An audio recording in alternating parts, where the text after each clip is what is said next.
Good afternoon అండి. ఇక్కడికి ఇండస్ట్రీకి నేను వచ్చి ఆల్మోస్ట్ 12 years అయింది. 2008లో వచ్చాను. సో నా జర్నీ ఇక్కడ నేను చాలా ప్యాషనేట్గా వచ్చాను ఇండస్ట్రీకి.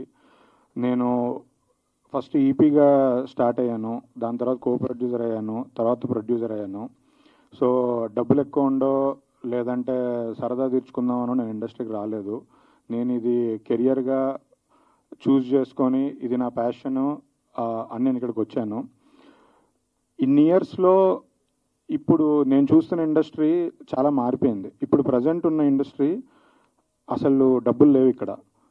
ఏ సినిమాలు డబ్బులు చేయట్లేదు, కానీ ప్రతి సినిమా బడ్జెట్లు పెరిగిపోతున్నాయి.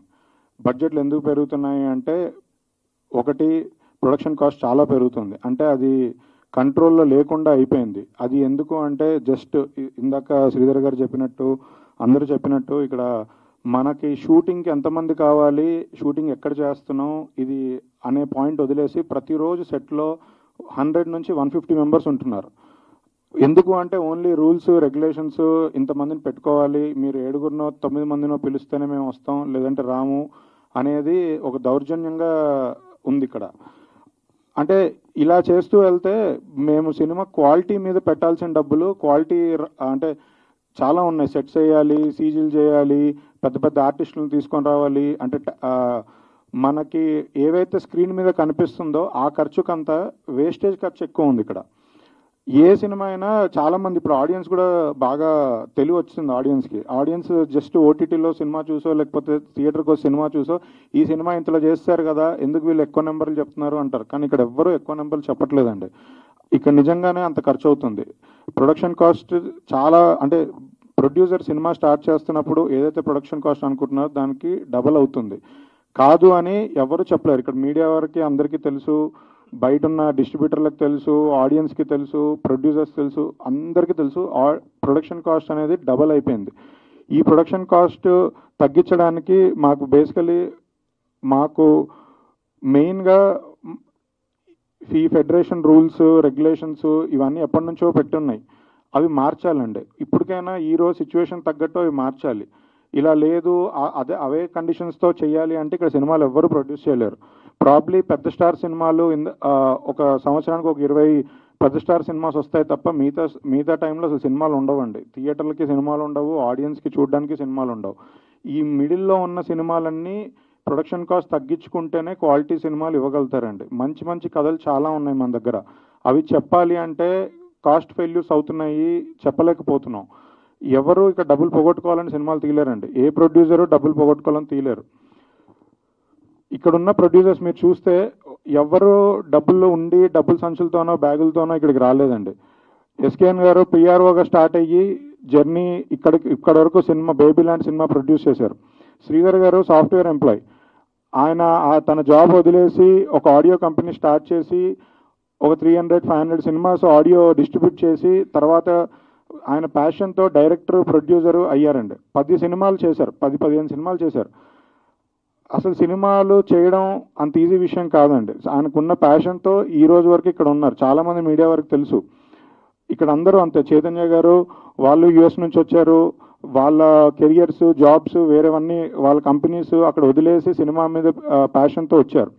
చాయ్ బిస్కెట్ స్టార్ట్ చేసిన శరత్ అనురాగ్ గారు కూడా సినిమా మీద ప్యాషన్తో వాళ్ళు చేసే వర్క్ని పక్కన పెట్టి వచ్చి ఇప్పుడు ప్రొడక్షన్ స్టార్ట్ చేశారు. మంచి మంచి కథలు తీసుకుంటున్నారు, చాలా మంచి బ్యూటిఫుల్ సినిమాస్ ప్రజెంట్ చేయగలుగుతారు. కానీ ప్రాబ్లం ఏంటంటే ఇక్కడ ఉన్న బడ్జెట్ కాస్ట్ల వల్ల ఎవ్వరూ చేయలేకపోతున్నాం. అది అర్థం చేసుకోవాలి ఫెడరేషన్ వాళ్ళు కానీ యూనియన్ వాళ్ళు కానీ. నిజంగా ఇక్కడ ప్రాఫిట్ వస్తే షేర్ చేయడానికి ప్రాబ్లం లేదు. అసలు ప్రతి సినిమాకి లాస్ వస్తుంటే ఎక్కడ నుంచి తెస్తారు డబ్బులు, ఎవరు చేస్తారు, ఎలా చేస్తారండి అసలు? ఇది దయచేసి అర్థం చేసుకోండి. ఫ్రెష్ టాలెంట్ని తీసుకొని రండి. ఫ్రెష్ టాలెంట్ని మీరు రాణిస్తే చాలామంది ఉన్నారు. మొన్న రీసెంట్గా ట్వీట్స్ వేశారు, మన ప్రొడ్యూసర్ కౌన్సిల్ మీటింగ్ అయిన తర్వాత కొత్త వాళ్ళతో చేస్తాము అని. మీరే చూడండి ఇన్స్టాగ్రామ్లో, సోషల్ మీడియాలో, ట్విట్టర్లో కింద ఎలా అప్లై చేయాలి, ఎలా రావాలి, వస్తే రాణిస్తారా, నన్ను ఇంత డబ్బులు డిమాండ్ చేశారా అని కింద కామెంట్స్ ఒక రేంజ్లో ఉన్నాయి. తర్వాత అసలు ఫ్రెష్ టాలెంట్ వస్తేనే కదా కొత్తగా చెప్పగలుగుతారు. ఇప్పుడు నిజంగా ఒక డిఓపి వస్తున్నారు, తను ఎవరో నన్ను రీసెంట్గా అప్రోచ్ అయ్యారు, అతను లాస్ట్ 2-3 మూవీస్ నుంచి చేజ్ చేస్తున్నారు, నాకు చేయాలని ఉంది అని. డిఓపి నేను పెట్టుకోవాలంటే ఇక్కడ అసిస్టెంట్లకి మళ్ళీ రూల్స్ ఉన్నాయి, అసిస్టెంట్లు పనిచేయమంటారు. దాని తర్వాత లైట్ మ్యాన్లు దగ్గర నుంచి కూడా అదే ప్రాబ్లం, ఇంతమంది ఉంటే కానీ మేము రామంటారు. సో లేదు, ఇదంతా పక్కన పెడితే వాళ్ళకు యూనియన్లు ఉంటాయి, ఆ యూనియన్లో వాళ్ళు మెంబర్ అవుతూనే పనిచేయాలి అంటారు. అంటే ఇంకా అసలు కొత్తగా ఎవరు రాలేరు, ఇక్కడ ఉన్న డిఓపీలతోనే చేయాలి మనం. కొత్త డిఓపీలు రాలేరు, కొత్త స్టైలిస్టులు రాలేరు, కొత్త ఆర్ట్ డైరెక్టర్లు రాలేరు, ఎవ్వరూ రావట్లేదు. సో ఇది అర్థం చేసుకొని పాత పద్ధతులు మార్చి కొత్త రూల్స్ రాసి అందరికీ అవకాశం కల్పించాలని మేము కోరుకుంటున్నాం. అప్పుడే మంచి మంచి కథలు వస్తాయి, సినిమాలు మంచి సినిమాలు తీయగలుగుతాం, మంచి సినిమాలు థియేటర్లో ఆడతాయి, లేదా ఓటీటీలో చూసినా ఎక్కడ చూసినా మంచి సినిమాలు ఆదరించాలి అంటే ముందు మంచి సినిమాలు తీయాలి, అది అర్థం చేసుకోండి. సినిమాలు తీనివ్వండి, తీనివ్వకుండా ఇలా బందులు ఇవి పెట్టుకొని సినిమాలు ఆపేసుకొని కూర్చుంటే ఎవరికీ ఉపయోగం లేదు. ఎందుకంటే చాలామంది మిడ్వేలో సగం సినిమాలకు ఇన్వెస్ట్ చేసేసి ఉన్నాం. సో ఇప్పుడు ఇలా ఇంకో 1 నెల రోజులు ఆపేసుకొని 2 నెలలు ఆపేసుకుంటే ఎవరికీ ఉపయోగం లేదు. అదేదో అది అర్థం చేసుకోవాలని నేను కోరుకుంటున్నాను. నేను ఎవరిని తగ్గించి కానీ తక్కువ చేసి కానీ మాట్లాడట్లేదు, కానీ మీరు కూడా అర్థం చేసుకోవాల్సింది ఏంటంటే ఇప్పుడు ఎవరైతే పెద్దలు మాట్లాడుతున్నారో యూనియన్ల తరఫున, వాళ్ళు అర్థం చేసుకోవాల్సింది మన అందరికీ అక్కడ ఫుడ్ దొరకాలి. అది ఆపేసుకొని కొన్ని రోజులు పంతంతో కూర్చుంటే ఉపయోగం అయితే లేదండి, ఏమీ జరగదు. మీరు కొంచెం అర్థం చేసుకొని అందరికీ మంచి భవిష్యత్తు ఉండేలాగా చూడాలని కోరుకుంటున్నాను. ఎందుకంటే చాలామంది అసోసియేషన్ పెద్దలు వీళ్ళందరూ ఏంటంటే వాళ్ళ పంతం నెగ్గించుకోవడం కోసమో లేదంటే వాళ్ళకి ఇచ్చిన ప్రామిసెస్ నిలబెట్టుకోవడానికి కోసమో ఆలోచిస్తున్నారు, వన్ సైడ్గా ఆలోచిస్తున్నారు. అదైతే నేను క్లియర్గా చెప్తున్నా, వన్ సైడ్గానే ఆలోచిస్తున్నారు. లేదా వాళ్ళ సొంత లాభాల కోసమో ఇవన్నీ చేస్తున్నారు. అంటే పేర్లు చెప్తే ఫీల్ అవుతారు, పేర్లు చెప్తే బాధపడతారు, కానీ ఉన్న పెద్దలు ఎవరెవరు ఇంతకుముందు ఏమేమి పనులు చేసి వచ్చారు, ఎంతమంది నిజంగానే ఆ యూనియన్లలో ఎన్నో ఇయర్స్ నుంచి. ఇప్పుడు అంటే నేను ఏమంటానంటే లైట్ మ్యాన్ యూనియన్ ఉంటుంది, ఈ రోజు కూడా సెట్కి వెళ్ళే లైట్ మ్యాన్గా పనిచేస్తున్న అతను లైట్ మ్యాన్ యూనియన్ ప్రెసిడెంట్ అవ్వమని చెప్పండి, అప్పుడు నిజంగా బాగా తెలుస్తుంది. ఎప్పుడో పని మానేసిన వాళ్ళు కాదు, నేను ఎగ్జాంపుల్గా చెప్తున్నా.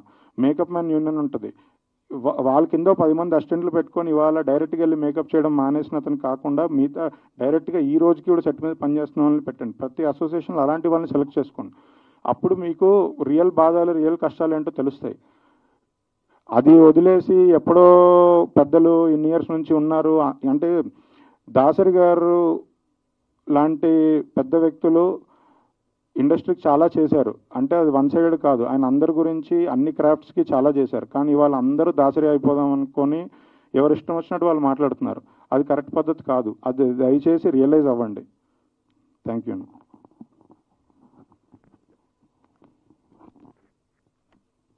నిర్మాతలు ఎవరైనా